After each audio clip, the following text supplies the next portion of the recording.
Hey guys, so in this video, I really wanted to briefly go over some of the different ways you can use Bridge to output stuff. Specifically, if you were trying to print some of your images, or particularly for this last project, thinking about how we're laying out our images and being able to lay them out sequentially in a book kind of format. Obviously we're not making these into books. If I was going to actually make a photo book, I would probably want to use something like InDesign, but this can be really handy in terms of quickly putting together PDFs. I mean, it could be useful for showing stuff with family. I make portfolios to quickly share work using this rather than going into InDesign and trying to do, more careful layout. If you wanted to do any kind of text layout, any sort of really kind of advanced layout stuff, you'd have to go to InDesign to kind of work with text, or you could do it in Photoshop. But for the purpose of this, Output works really well in terms of getting your pictures onto the right size paper. So not all paper is equal, and if you ever wanted to go and try to make prints from your stuff, you have to kind of think a little bit about how that print fills the sheet of paper. And there's a couple different ways you can go about that. This is also going to be useful for setting up diptychs or triptychs.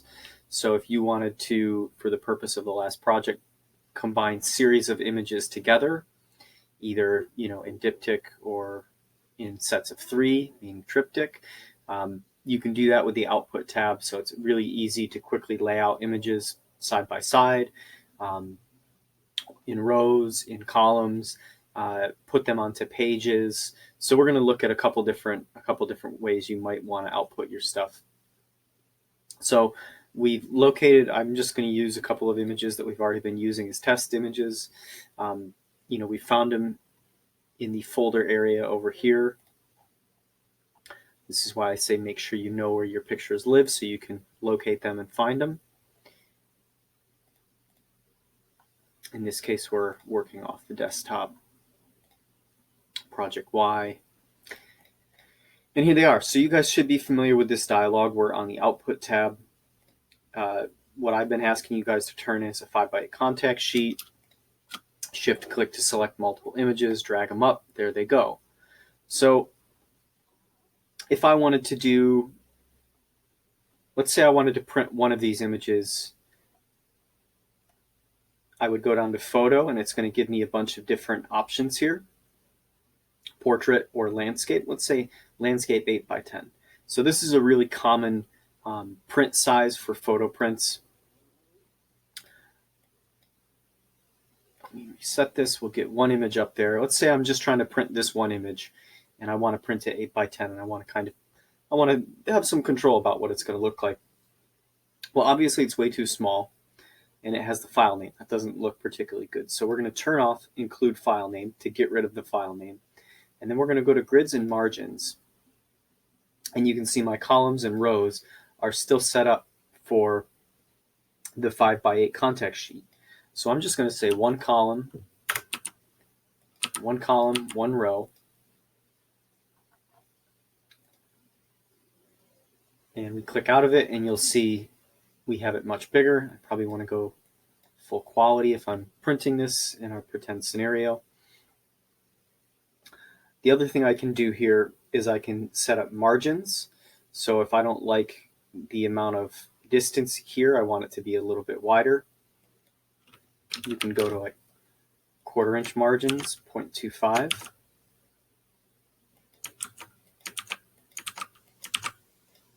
And you can see it balances out at a little bit more.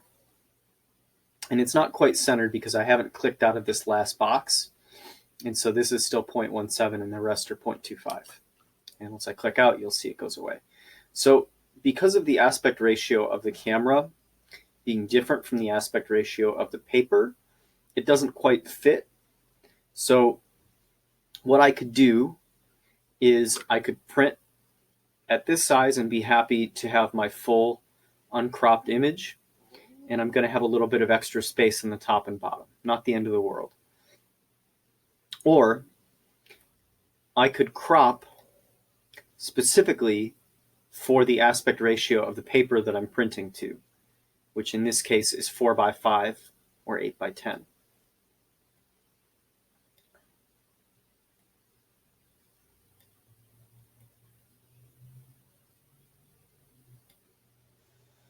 So by cropping the image 4x5 by 8x10,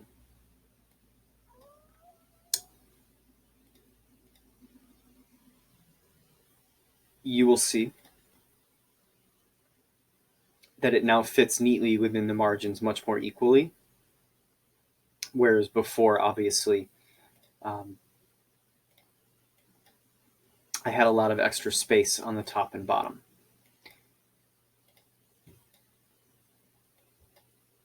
And you can see that. So here is my first image, which I did not crop specifically to the aspect ratio of my paper. I just printed it. So obviously it's a little bit wider than it is tall in terms of the 4x5, 8x10 aspect ratio. Whereas this image that I've cropped correctly obviously fits the paper a little bit more, but at the expense, right? I had to crop some of my edges out. So it's up to you. If you're printing stuff, you can do whatever size you want. Obviously, I'm missing quite a bit of information here.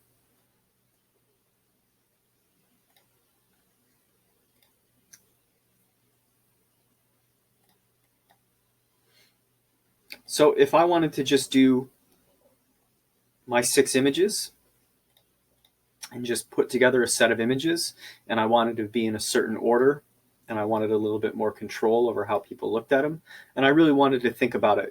This is really where we're thinking more about this as a kind of discrete, self-contained project. If I wanted to have, my images all together in a certain order, this is a really easy way to do that. So obviously, I'm set up in 8x10. It works okay. If I wanted to, if I wanted to play around with the size of this, if I was printing 5x5 inches, if I wanted to play around with different kind of sizes, I can adjust the, I can adjust the size of the document using the width and the height here.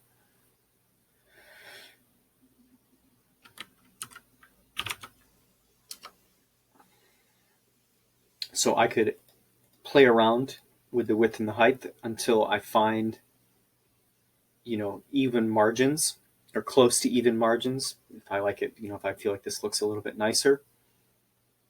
And obviously adding extra images will add extra pages. And don't worry about the low quality here. It will look good when you save it to a PDF. This is just a preview. The order that I drag these images in does control the page, and this is the only way to control the page. So if I wanted to have this image start, I drag it on first, and then I can drag on the next image, and there it is. You can also play around with your background. So if I wanted a darker, more neutral background, you can do that. If I wanted a blue background,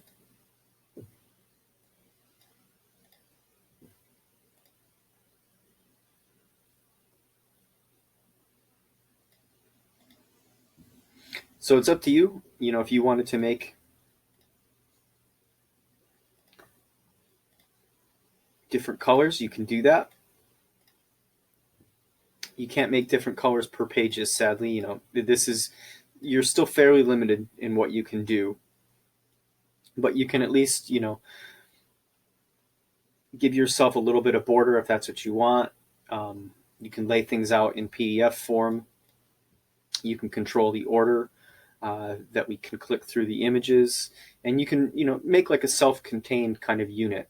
I didn't include this in the instructions for the project, but I think if you're doing a set of images, this is a good way to package them. The other thing, if you want to do diptychs or triptychs, let's go to, we'll go back to 8x10.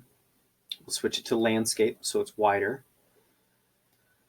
rather than have one image per page, we want to do 2 columns, 1 row.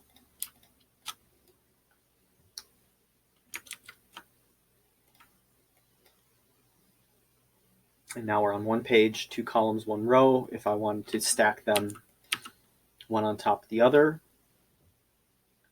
2 rows, 1 column. If I wanted to have 3, there you go. Now, obviously, right, the size of our paper is a little bit weird for the, horizontal kind of, it doesn't make a lot of sense to have all this extra space on the top and bottom. So we could increase the width a little bit, click out of there, and then maybe 7, 5, something like that if you wanted to present them a little bit cleaner.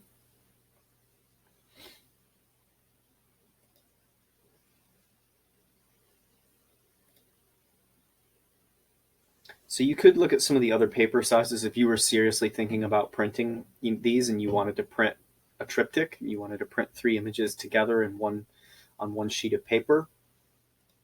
You could look through at some of the other print sizes. You could also, look at whatever size, whatever printer you use. And I don't use, I have somebody local who used to do all the printing before everything shut down. So I can't recommend a good online printer, but they'll have stuff in a variety of sizes. And basically, it's up to you to decide and arrange things however you like. So if I put 2 and they're off center, it's because I only have 2 columns set up. So this is what I would recommend. Basically, you have document sizes, which controls the overall size. You have document color, which controls the background. You have how these are laid out. And remember, the order that they're laid out depends on the order that you drag them onto the page. And then you have your margins. So if I wanted to have really big margins, like 1/2-inch margins,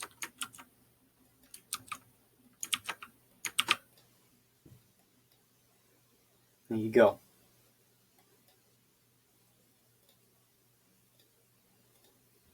So it can be nice to print stuff with a little bit of border to protect the image. When you're handling the print and stuff, if you're handling the white edges, it's generally a little bit better than having people's fingers all over your picture. This also gives you room for framing and matting to have some leeway to be able to kind of shift the picture left and right within the mat.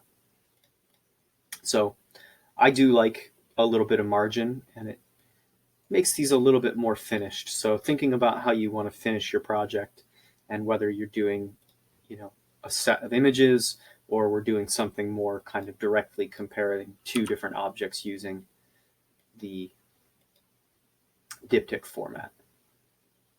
So again, in grids and margins, I have my layout. How do I want to stack these things up? You can also use auto spacing, which usually works fine. And you have how much margin you want to give your images. In document size, you have page sizes. The most common ones for printing photos are 4x5, 5x7, 4x6. You might sometimes see 4x5. That's the same aspect ratio as 8x10. If you want to fill the page with your print and you don't care about cutting some of your edges, you can obviously go in and crop for that specific aspect ratio, as I kind of talked about. And of course, you're not bound to this size. You can, you can print these whatever size you want, or we can imagine these whatever size you want. I keep saying print because at some point, I'm sure you guys are going to want to, make a complete piece of art that you can put in your house or sell to somebody potentially. And, staying out of Photoshop as much as possible for this class, just to simplify everything for you guys because there's no lab time, I think this is a really easy way to start thinking about how you can finish your stuff. And obviously, there's not a lot of time input to figure this thing out.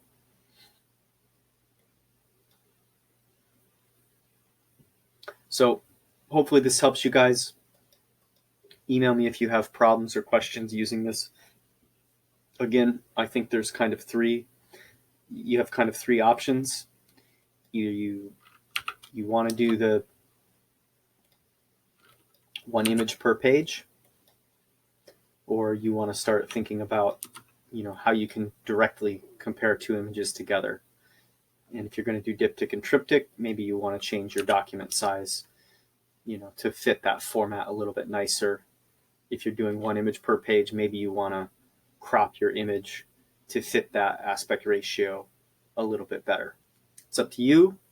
You can use this or not. I just wanted to talk a little bit more, as we're wrapping up the class. I think it's worthwhile to start thinking about how you can finish your stuff. And, if you want to print your stuff, how do you make sure that it's the right size? And, going to the convenience store, drugstore to get prints made, oftentimes you'll have things stretched and aspect ratios will be weird. So this can be a way to kind of help prepare for that. So laying stuff out with equal margins, and then, setting it up specifically for 5x7 paper. And then, the next time you go to your drugstore to get prints made or whatever, even if you're just doing it on the cheap, you at least have them sized correctly, and you have a border that you like, and you have a little bit more control over how things look. So hopefully this helps you guys with the next step. If you want to turn in a PDF of images for the last project, you're welcome to do that. If you want to lay them out in diptychs and triptychs, if it fits your project and you think it looks good, you want to play with that kind of, I think when you start laying stuff out in diptych and triptych, we're really thinking of it. It really emphasizes images language, because there's a kind of syntax there when you put two things side by side. In that way, there's kind of immediately an association made between them. So I'm looking at these and I'm thinking immediately, no grass, dried earth, cracked mud, grass, right? So there's a kind of syntax created just by putting things side by side. So if you want to think more about your images like poetry or language, diptych and triptych can be useful. And if you want to control the sequence, right, if you're trying to tell a story, it can be really helpful to be able to lay things out really simply in a particular order, without having to make sure that the file names are in the right, 1, 2, 3, 4, 5, so they line up. So when we open them in preview, they open up 1, 2, 3, whatever. This can be a really easy way to package your photos and to think about how you're going to print and distribute them. So,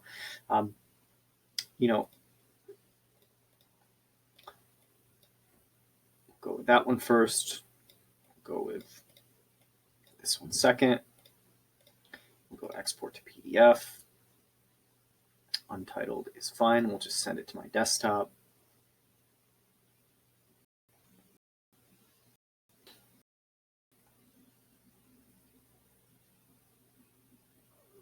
It'll take forever. Probably because I had the quality set to high. And here we can see fit to page. So the quality is good. I have my border. So this is a way, it kind of feels more like a little photo book. It feels a little bit more contained.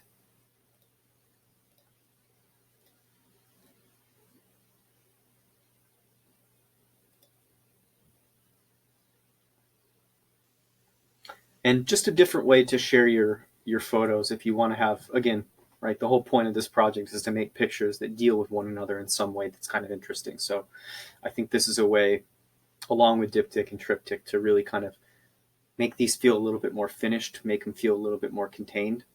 So I hope this helps you guys. I hope you can put this into practice. And yeah, particularly when you leave the class and you're going on, hopefully this is just something that's really simple and easy for you guys to do. And I believe this is possible in Lightroom as well. So even if you go to the free version of Lightroom Mobile, I think is what it's called now, you should be able to access these options. So again, hope this helps you guys. Looking forward to seeing what you come up with for the last project. Take care.